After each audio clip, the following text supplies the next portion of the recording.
SeniorLivingGuide.com podcast discusses topics which are relevant to the everyday lives of seniors and their caregivers. We are joined by experts who share their knowledge on a variety of issues. SeniorLivingGuide.com podcast offers solutions and resources to create the best quality of life as we age.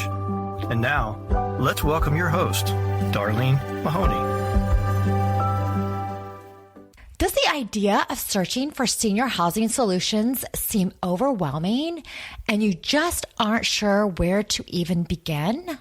SeniorLivingGuide.com is created just for you. We are here to make sure your senior housing search is easy to navigate and right at your fingertips.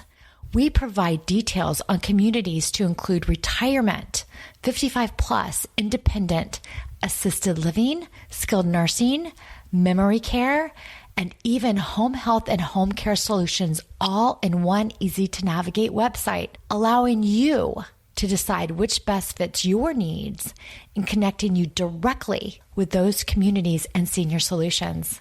Visit us online today at SeniorLivingGuide.com, and you can start de-stressing. I would like to thank and express our sincere gratitude to our SeniorLivingGuide.com podcast sponsor, Transmed Care Long Distance Medical Transportation. When a loved one with a disability or medical condition needs to relocate, Transmed Care is here to help with safe and secure nationwide medical transport services with an emphasis on comfort and care. Transmed Care Long Distance Medical Transportation is a business built on care. Another satisfied customer writes, "My family cannot recommend Transmed Care enough. They made Dad comfortable every single step of the way on a very long trip and went above and beyond to take incredible care of him, and he had a great time. Thank you all for getting Dad safely to his new home." To learn more about Transmed Care, visit the website at trans-medcare.com. And today we are joined by Nicole Christina with the Zestful Aging Podcast, which she engages her listeners with life, with curiosity, and joy. So we're going to talk about aging zestfully. Nicole is also a longevity coach and a psychotherapist. So welcome to the podcast. It's so nice to be here with you again, Darlene. Yeah, absolutely. So just a little background. This is a little bit of a different podcast. I met you at a healthcare amplified summit for podcasters, and we really hit it off. We really did. Absolutely. And so much stuff that we talked about, I thought our listeners would really get a benefit out of. So I'm really excited to talk to you more about some of the things that you've been able to learn, experience, and share through your podcast and personal life. Okay, I'd love to do that. You know, I think it was really evident when we were on a panel together. We were really kind of riffing off of each other. And there were some comments like, do you know each other or whatever? But we played off each other really well because I think we have a similar mission. And that is to bring an optimism to aging and not buy into some of the ageists' narratives, which is it's all downhill from here. So what I like to talk about, and it's not as maybe flashy as something you might see on a post on Facebook, but I actually don't believe aging's just a number. I think the number means something, and I think that the real trick, and it is a trick, is how do we both appreciate being on the right side of the grass, so to speak, and being alive and having some freedoms with the reality that there are losses. And by losses, I mean maybe your body isn't working as well as it did. And I can say that for myself, that after I play tennis with my friends, my doubles friends, the next day my knees really hurt. That's just sort of the price of admission, and that wasn't always the case.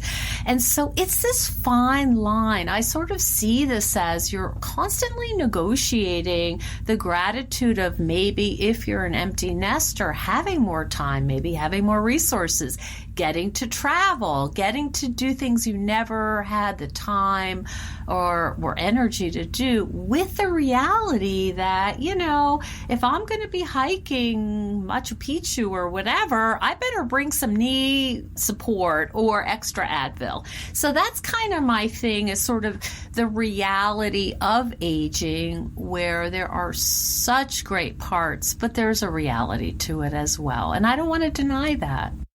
Yeah, absolutely. Because we do talk about age is just a number. And I do feel like in this day and time, what my mom was in her 40s and in her 50s is different than what we're experiencing now. We're experiencing, sure, I feel like, a healthier lifestyle, potentially. And there's so much stuff out there if you want to talk about the physical look, so much out there with Botox and med spas and all these different things that just keep us looking a little bit younger, but that doesn't always affect what's happening on the inside. So you can look amazing on the outside and your knees are in pain on the inside. So I think that's a really good, and you know, the sad truth is biology always wins. You know, you can see somebody who's had just too much work and it doesn't look good. I live near Syracuse University, and there's a certain kind of sort of uniform, shall we say, for undergrads. And it's different than what you guys have because we're in the cold climate. But there's some kind of Patagonia or North Face jacket. And then there's the long, straight Kardashian. And then there may be Uggs or whatever. And I was grocery shopping not too long ago, and I saw a woman from behind. And I thought, oh, undergrad from Syracuse. And she turned around, and she had to be, you know, at least my age, maybe older. And I thought, that is just not a good look to fight it like that. You know, it just doesn't, it makes your brain kind of hurt. Like, wait a minute, you look like you're trying to look like you're 20. Why not wear something that you love, that's comfortable, that's luxurious, but that suits your age? And I don't mean don't wear mini skirts if that's what you like, but it's just so you don't have to pretend you're younger, because being older is just fine.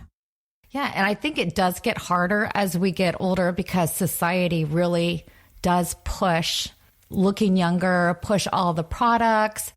Yeah, denying our age. If we don't feel bad about our wrinkles, we're not going to be buying stuff. So that's the trick there.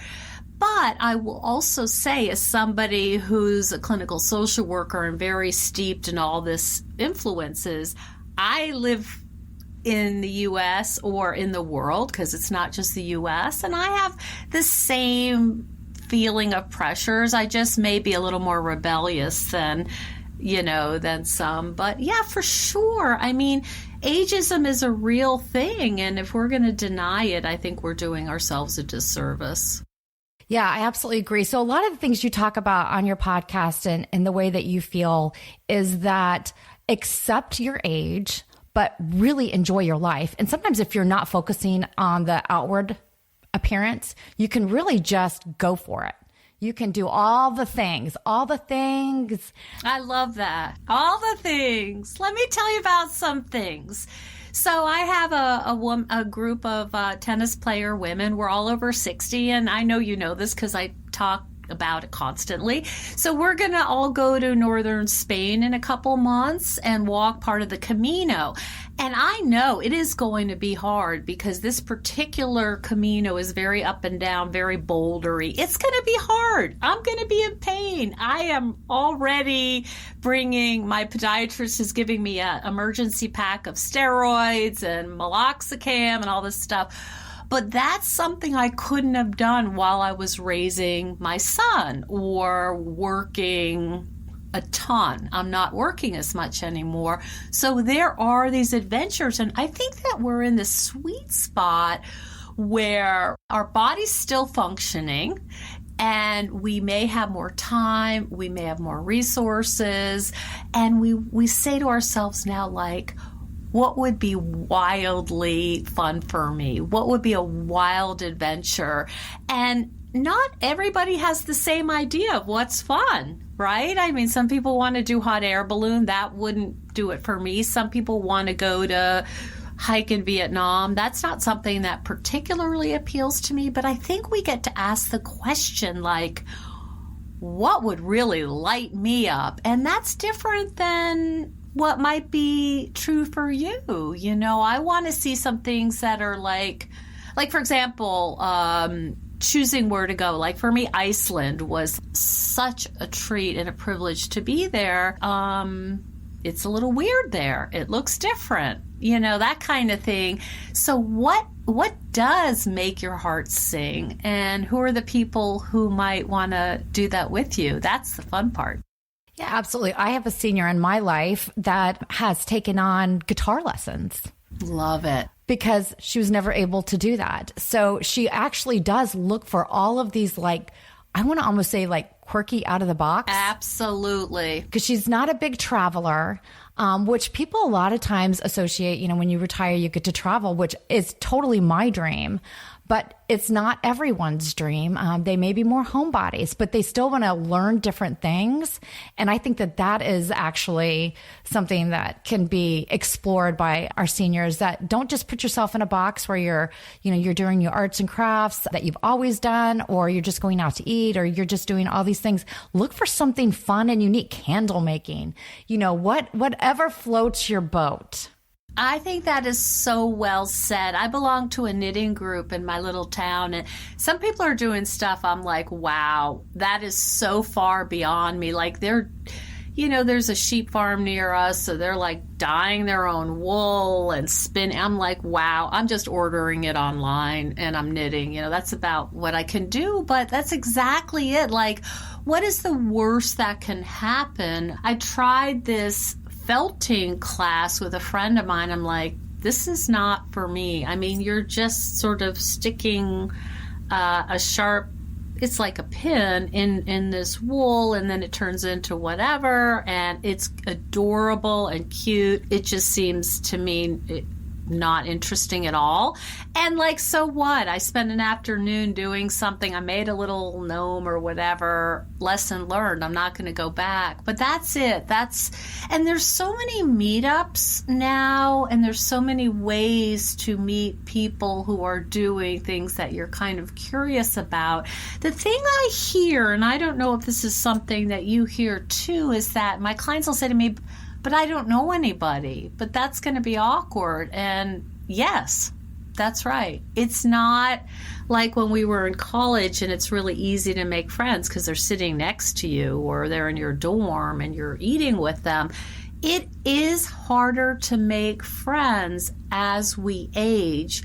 There's a really interesting book called Platonic. I don't know if you've heard of it, but it's about a researcher who's like, people don't know how to make friends anymore.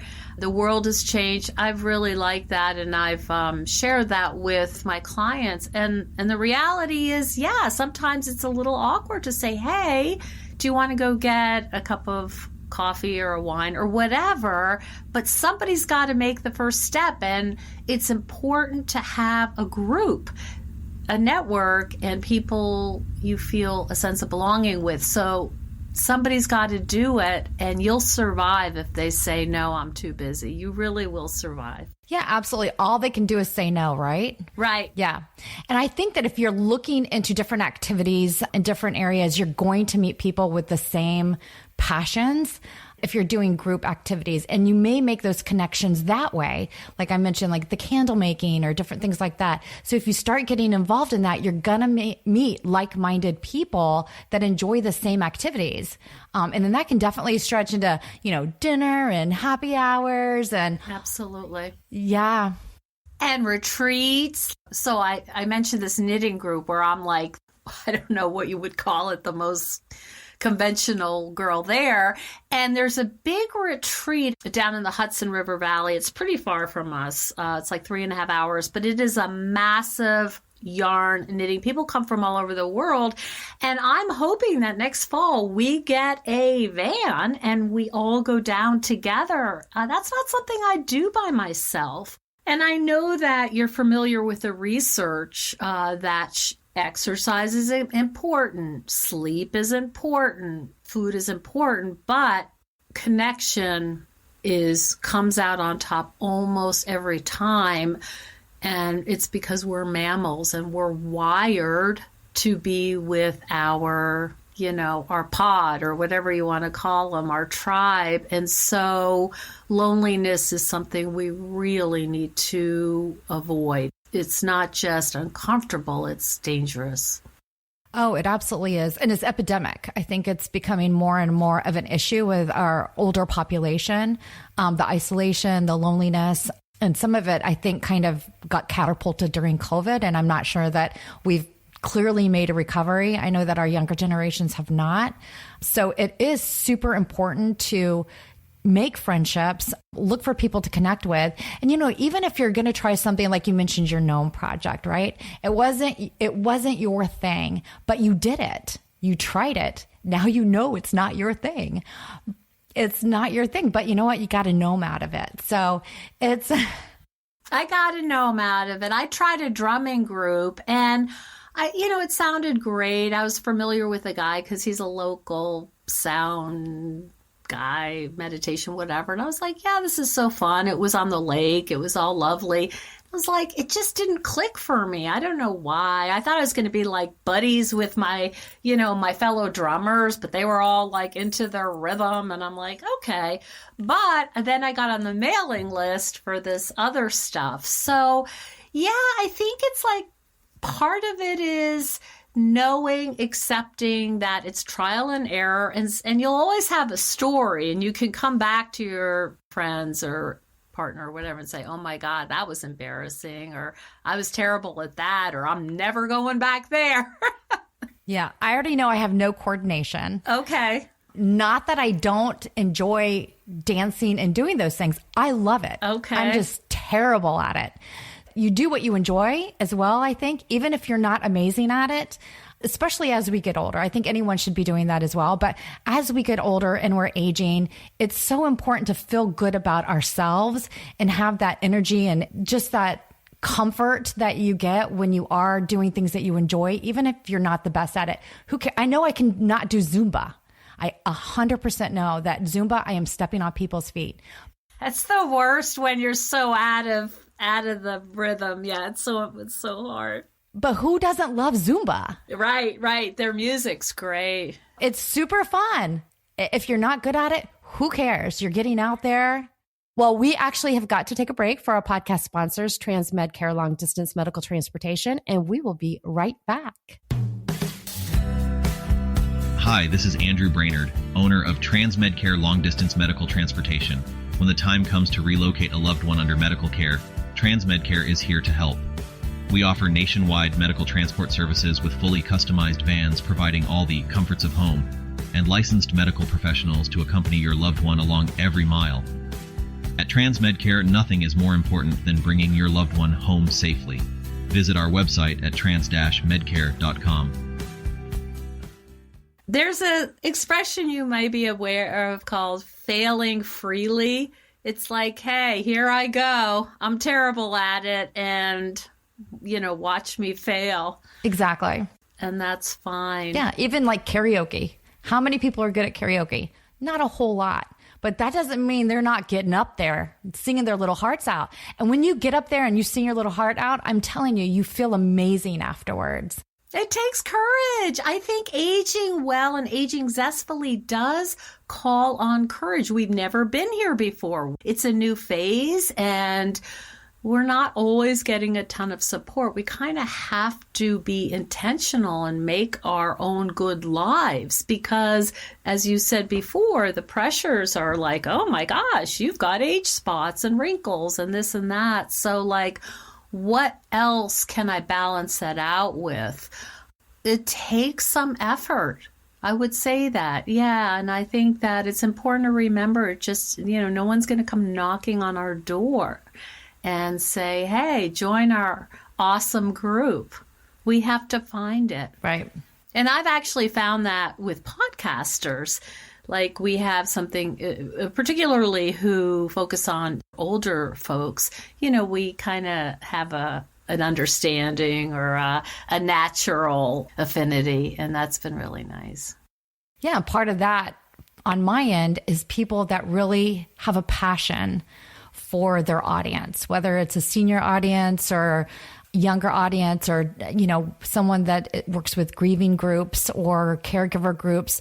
The passion is there. And I think that that's so great with a lot of these podcasts, because I don't think people do a podcast about something they don't care about. Yeah, it won't last long. That's for sure. No, that's absolutely for sure. So one of the things that I was thinking about with the aging process and finding different things that you enjoy doing, I feel like if you have a little bit of butterfly, it's something you want to do, but it's something that you're a little afraid to do. I think you have to get past those like little jitters or butterflies that you get. And I know what I'm talking about, because everybody gets them. It's a nervous reaction to something that you haven't tried before. And I think just powering through that and acknowledging it is where you're going to get the most benefit, because it's hard to do that sometimes. You can let that control your joy in life. You shouldn't be doing that.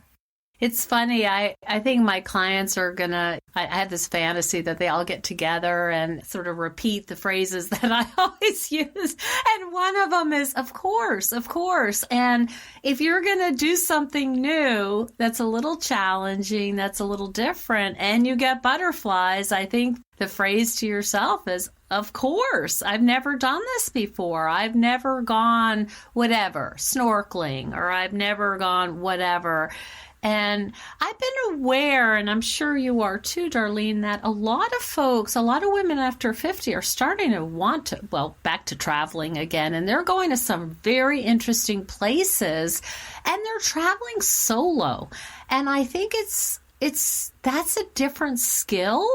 And even joining like a travel group that you're just going by yourself, it's like, I don't want to be like the one who's not, invited to the lunch table. It does take a bit of a push. But if we think about the very end of our life, and we think about what would I regret, it's usually the things we didn't do. We didn't choose, not the things we did. And so I want to live a life that is like, I said yes. I said yes a lot. Did it always work out? No. But I said yes. Like, here's an example. I was in Costa Rica. And for those of your listeners who have done that huge zip line, it is really frightening because you're in the cloud mountain and you cannot see, and it is a long way down. And so like first you're in a cloud and you're like holding on, and then all of a sudden the cloud opens and you're like, wow, I could be in an airplane. And I was afraid. I had to kind of use all of my therapy skills to keep my anxiety in check.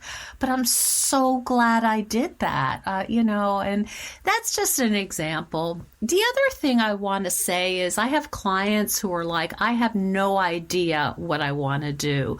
I don't know what my happy place is because I've been raising kids or being a partner, taking care of my parents and working really hard. I have no idea. And I'm always surprised when I have clients who are, they're really bright, they're successful, and they just look at me like deer in the headlights.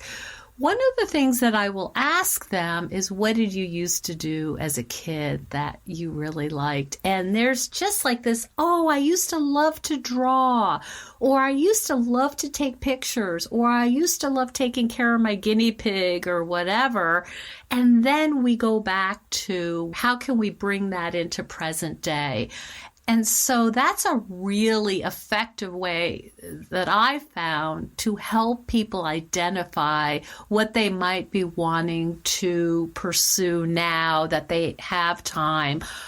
It's almost like 100% guarantee that they'll find, oh yeah, I used to do this, or I used to they have all kinds of different stuff depending on where in the country you were raised or whatever. And then we bring that in, and that can be really a lovely evolution of bringing it back and developing it some more. And I think when people retire, and I've heard the expression, I'm not going to retire because I don't have anything to do. I don't have any hobbies. So create those hobbies. I mean, don't work yourself into the grave if you don't have to, because there is life that you can enjoy. It's just figuring it out what it is. And if we look at Bronnie Ware's famous book, The 5 Regrets of the Dying, number 1 is, I wish I wouldn't have worked too hard. I think about that myself. I talk to my clients about that. And it's exactly as you say, like, yeah, you can work, but what else brings you joy? What else brings satisfaction and pleasure? Let's look at that. I mean, the thing about it is there's so many cool things to do if you just scratch the surface. Now, you can find like all kinds of like cooking classes that people just go and even just do a day. And maybe you're never going to cook Thai food or Indian food, whatever. It's just something that's better than sitting in your recliner scrolling Facebook. Absolutely. There's even a cooking class in our area, and I don't cook. I don't enjoy cooking. I can cook something according to the recipe, and it never turns out completely correct. I do not have the knack. But going to a cooking class, a lot of times you're not doing all the cooking. So it's not like you're in your own kitchen. Unsupervised. Exactly. And you're drinking some wine, and you're meeting people, and you're sharing in the joy of messing up or whatever the case may be. And there's so many of those opportunities in so many different towns. And I think that we really forget to connect with those and that type of thing. So I absolutely agree. Do you have an oasis down in, I'm not familiar. I know where you live, but I don't know what's offered. We have something called Oasis, and it's a national organization, and they have retired professors. And you can go and listen to a retired professor talk about geopolitics or, the Cold War or, Carl Jung. I mean, there's just a lot there. It's not just watercolors and macrame. I mean, nothing wrong with that, because I'm playing with watercolors too. But like stuff like I have no idea of, the history of photography or something. And even learning photography. I mean, I think that would be that's something I have always wanted to do, is to really deep dive into learning photography and how to really do it on a digital camera. So I think that that's a fun, and those are just courses in a college. I mean, that's not any specific meetup or group or senior specific. I mean, those are courses in your local college. So those are some great opportunities as well. And back to, it is a little nerve-wracking. When you enter that room, you'll have butterflies, and we can expect that. And if it's the worst thing you've ever done, you don't have to go back, right? But it's probably going to be pretty fun. Yeah, absolutely. I agree with you on that. I think that zestful aging, which is the name of your podcast, I looked up the definition, and it's characterized by great enthusiasm and energy. So it's aging. Even if your knees are hurting or this is happening or whatever, you still have to have enthusiasm about your life. We talk about bucket lists. So bucket lists are definitely something in zestful aging you want to have. And I think you just need to keep adding to it once you complete something. So that's exactly what, we want to really get across to our listeners today, is that keep doing your bucket lists, feel energized, feel positive about who you are, no matter what stage in life you are, no matter how you look on the outside. It really is about having a full and happy life. It really doesn't matter. All the other stuff is it's just stuff. That's individual to you, and I love what you said earlier, quirky, out of the box, because that's my brand, quirky, my personal brand, quirky and out of the box. Not everybody is going to like doing what I do. It's because you're a unique human, and, maybe you're not a pickleballer. Maybe you're a badminton person or walks or water aerobics, whatever. You'll know it because you'll feel it. You'll say, yeah, I'm home. This is me. Exactly. Exactly. Even if it's volunteerism, I think that that's something that people have a huge passion about and it brings huge joy into their life. Do it. And make sure you love it, because volunteering just for volunteering's sake is problematic. You want to feel that what you're describing, it's just that like, yep, feels great. I feel fulfilled. And that's what we're looking for. Yes. Passion in your life. Yeah. Even as you age. Yes. Absolutely. That's fabulous. Thank you so much for joining us on this podcast. Such a pleasure. If you're listening and you want to check out her podcast, it is Zestful Aging Podcast. Thank you, everyone.